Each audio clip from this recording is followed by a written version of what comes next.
Oke teman-teman, selamat datang di channel Ethical Hacking Indonesia. Di sini saya akan membahas tentang SQL injection vulnerability allowing login bypass. Oke, jadi itu description.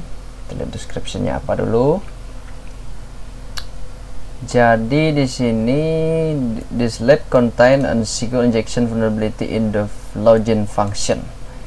To solve the lab, perform an SQL injection attack that logs in to the application as the administrator user. Jadi administrasi adminnya adalah atau usernya adalah administrator ya. Jadi kita bisa ngefill formnya dengan administrator. Tapi coba kita tes dulu. My account. Nah, di sini adalah form loginnya. Jadi kita bisa cek, misalnya admin. Kita coba login pakai admin. Apakah bisa? Tidak bisa. Terus kita coba lagi administrator. Coba kita password sembarang aja karena kita butuh password. Gak bisa juga. Administrator, terus kita buat di bawah administrator, kita cek, nggak bisa juga. Bentar. Oke. Jadi apa yang harus kita lakukan kalau seperti ini? Yang harus kita lakukan adalah kita membypass sistem loginnya ini. Seperti apa cara kita membypassnya? Kita coba cek dulu apa sih, seperti apa misalnya salah satu contoh dari kerentanan ini tuh yang seperti apa gitu. Kita cek dulu, kita balik ke desktop. Oke, jadi ini adalah sebagai contoh saja ya, limit 0,1.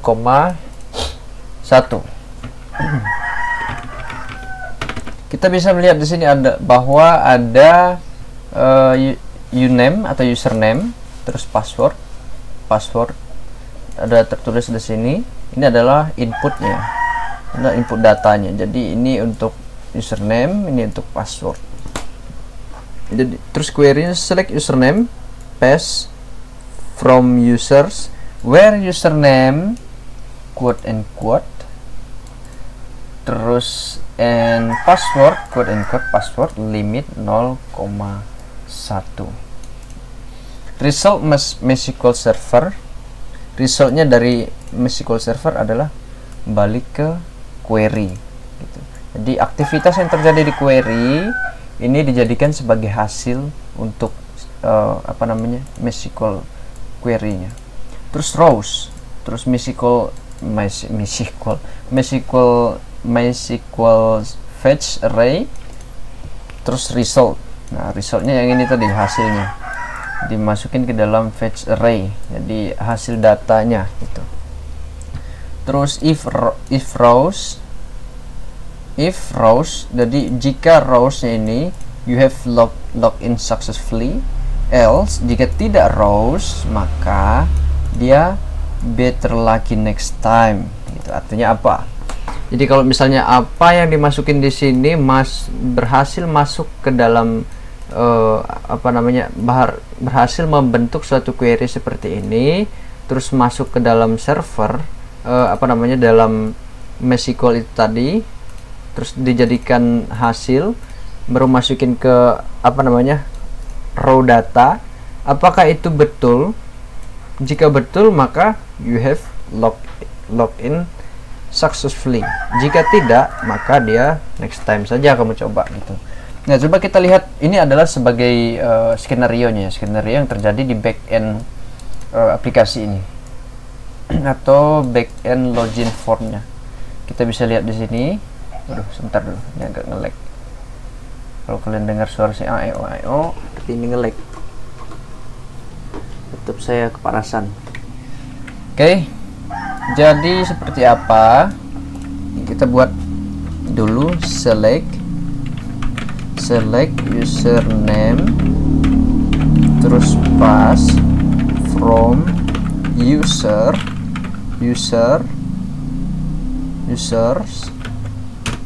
where username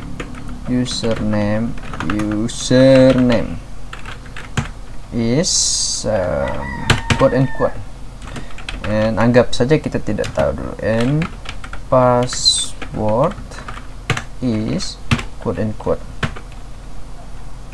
limitnya tetap 0,1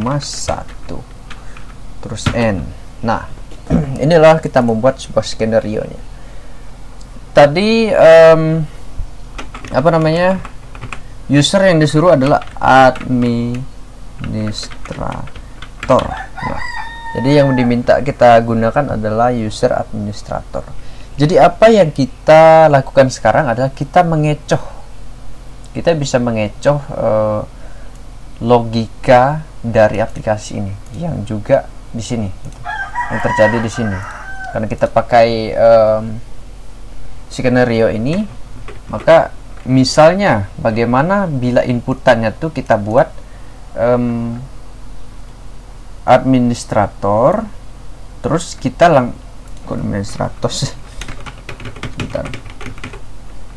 administrator, baru kita tidak usah menvalidasi data setelahnya gitu. Artinya setelah kita masukin username, langsung dia username-nya ini pergi ke membentuk sebuah query, lalu memberikan hasil, terus hasilnya itu divalidasi.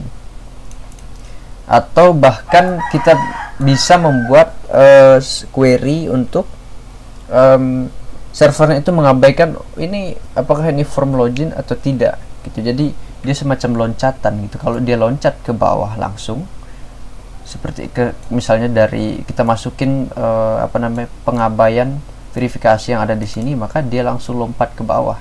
Jadi kita langsung login gitu. Nah, seperti apa cara kerjanya itu juga membutuhkan yang namanya payload atau semacam karakter yang sebenarnya adalah logika atau yang terjadi di dalam di dalam server itu sendiri. Misalnya SQL gitu. Kalau SQL kan kalau misalnya teks seperti ini, dia artinya men-skip segala proses yang akan datang gitu. Nah, misalnya kita pakai administrator seperti ini, administrator terus kita buat juga administrator, kita klik, hasil tetap invalid username or password. Apa yang kita bisa lakukan sekarang? Jadi seperti ini. Kalau misalnya kita membuat seperti ini, kan ini kan pakai single quotes. Single quotes artinya ini pembuka dan penutup. Di dalamnya ini harus ada username yang nanti divalidasikan ke dalam server. Ini adalah ujungnya pergi ke server ya.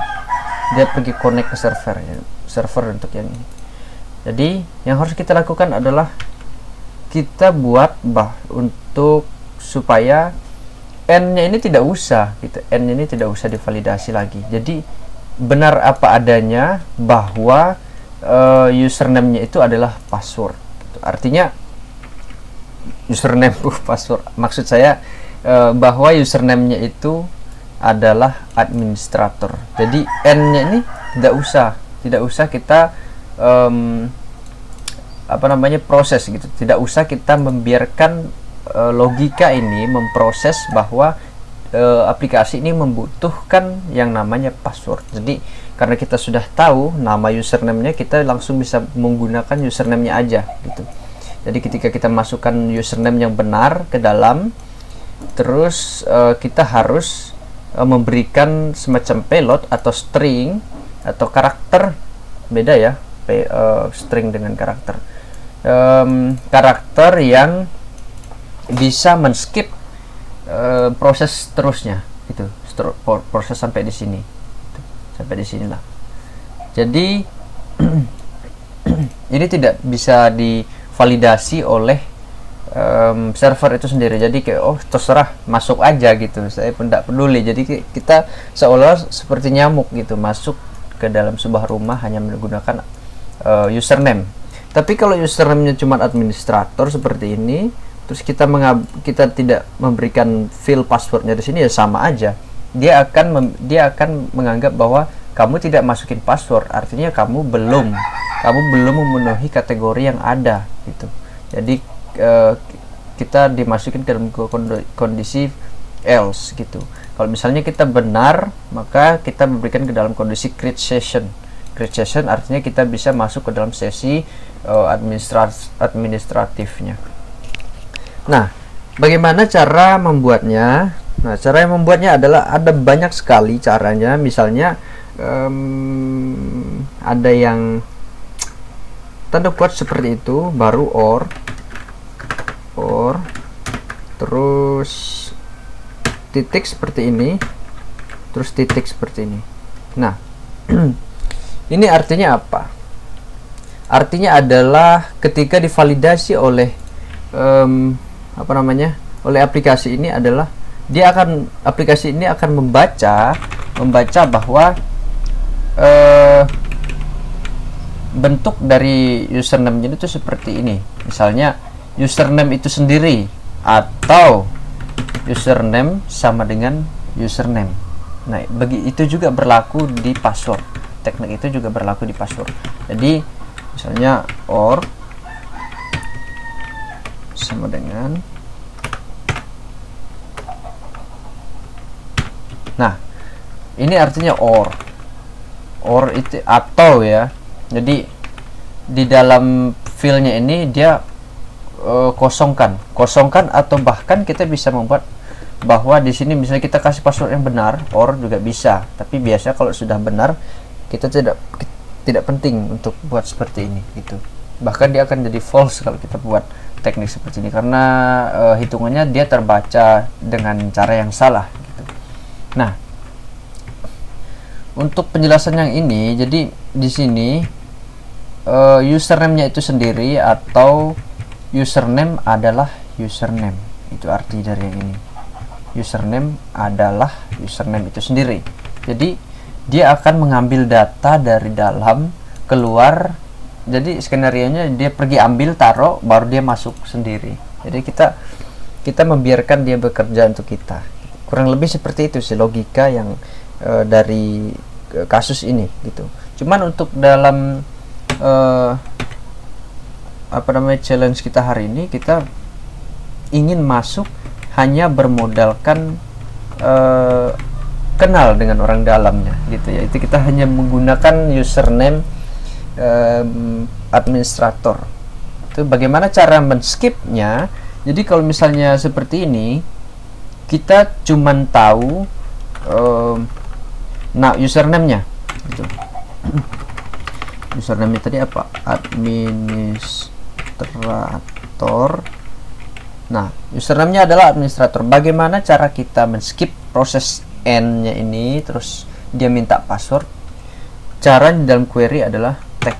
Jadi tag 2 ini adalah untuk untuk melakukan bypass terhadap koreksi selanjutnya gitu. Jadi kita bisa coba kita intercept dulu di Burp Suite kita, buat aja sembarangan, klik. Nah, ini adalah hasil interceptnya. Kita bisa send to the repeater, ya, send to repeater, baru kita send. Masih recordnya ya, masih. Nah, di sini hitungannya oke dalam arti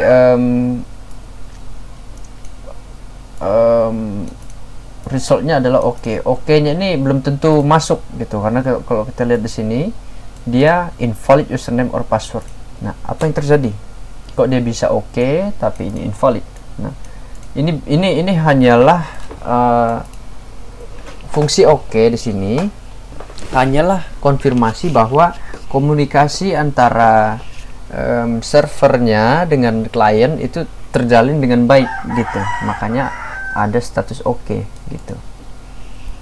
cara mengidentifikasi apakah kita sudah masuk apa tidak, kita bisa melihat dari banyaknya bytes di sini. Di sini ada 3.302 bytes gitu. Jadi kita bisa menggunakan ini tadi tekniknya, kita bisa hapus saja ini. Terus kita buat administrator tag untuk melakukan skipping proses terhadap inputan password. Jadi kita scan atau kita send missing parameter bad request. Nah, apa yang terjadi? Coba kita cek lagi di sini. Kita ulang. Kita pergi ke proxy dulu ya. Cek field tag set.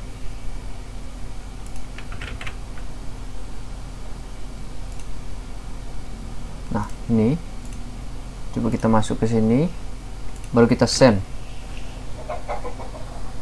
Not found. Jadi session ini tidak tidak ditemukan. Kita klik lagi. Bad request, invalid CRF token session does not contain an CRF token.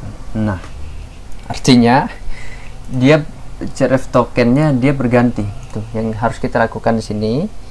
Kita invalid CRF token does not contain on CRF token. Jadi kita bisa, kita continue. Kita balik lagi.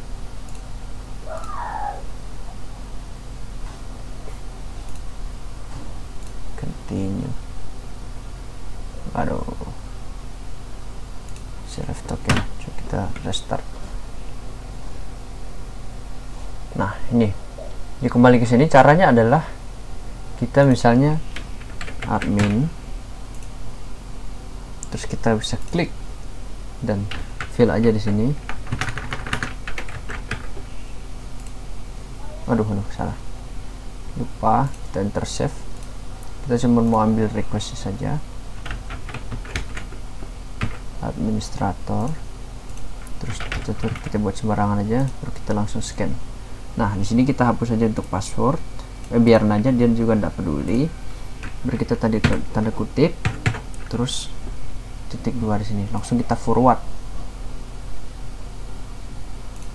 Apakah ada perubahan? Not solved, invalid. Jadi masih invalid ya. Kita bisa coba dengan cara kedua. Nah, jadi ada di sini sudah terjadi invalidasi ya. Your username is administrator. Coba kita balik lagi.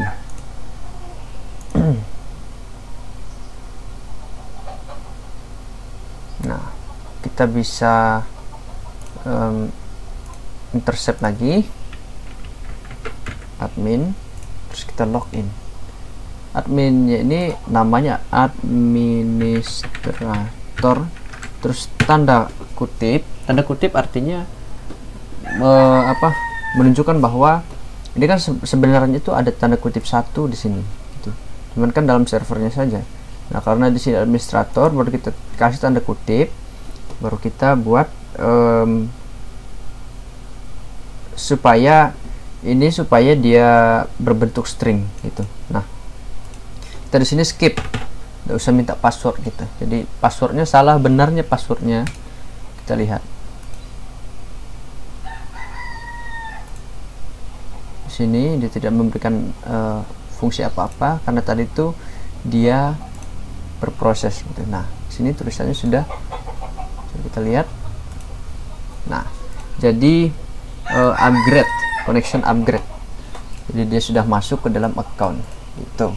Oke, itu adalah penjelasan mengenai SQL injection vulnerability allowing login bypass. Jadi ada yang namanya karakter-karakter yang digunakan dalam SQL injection atau struktur query language ini. Karakter yang disebut juga dalam itu apa ya, kalau biasanya dalam sintaks kah? Nah, dalam struktur query language atau SQL injection ini, karakter itu bisa kita gunakan untuk membypass gitu. Jadi ketika dia meminta yang lain, kita bisa memfill form seperti ini. Kita misalnya dia minta di sini email ya, dia mintanya email, kita bisa buat nama apa namanya, kita bisa membuat supaya dia menampilkan bukan email yang ditampilkan atau bukan status yang harusnya dia tampilkan, tapi dia malah menampilkan password. Itu bisa dengan cara menggunakan query-query yang ada gitu, atau menggunakan sintaks yang digunakan oleh struktur query language itu. Jadi kurang lebih seperti itu gambarannya. Teman-teman bisa cari atau bisa lihat, nanti saya buat di bawah di dalam kolom deskripsi itu mengenai query-query yang biasa digunakan untuk membypass gitu. Karena query itu sebenarnya bukan query tapi sintaks, tepatnya sintaks sehingga ya intinya seperti itu. Ada semacam karakter yang dipakai untuk membuat logika dalam struktur query language itu sendiri. Kita pakai karakter itu untuk menghadang fungsi dari server itu sendiri, dan kita arahkan dia untuk membuat logika baru untuk memberikan apa yang ingin kita dapatkan gitu. Jadi kurang lebih seperti itu. Oke, mungkin itu aja yang mau saya sampaikan dalam video ini. Terima kasih untuk teman-teman yang sudah menonton video kali ini. Jangan lupa like, comment, dan subscribe. Bagi teman-teman yang tidak sengaja menonton video saya atau mengklik video saya di beranda, terima kasih sebelumnya. Dan kalian bisa subscribe dan kalian bisa belajar banyak hal di sini terkait cyber security, ethical hacking, dan offensive security. Jadi dihitung-hitung ya tidak rugi juga gitu. Ada yang kalian belajar gitu ketika subscribe YouTube saya gitu. Oke, dan itu gratis bagi teman-teman. Dan untuk teman-teman yang dari dulu yang nonton video saya, terima kasih. Kalian luar biasa, kalian masih semangat sampai hari ini untuk belajar. Terima kasih, mungkin itu aja yang mau saya sampaikan. See you the next video, tetap semangat dalam belajar.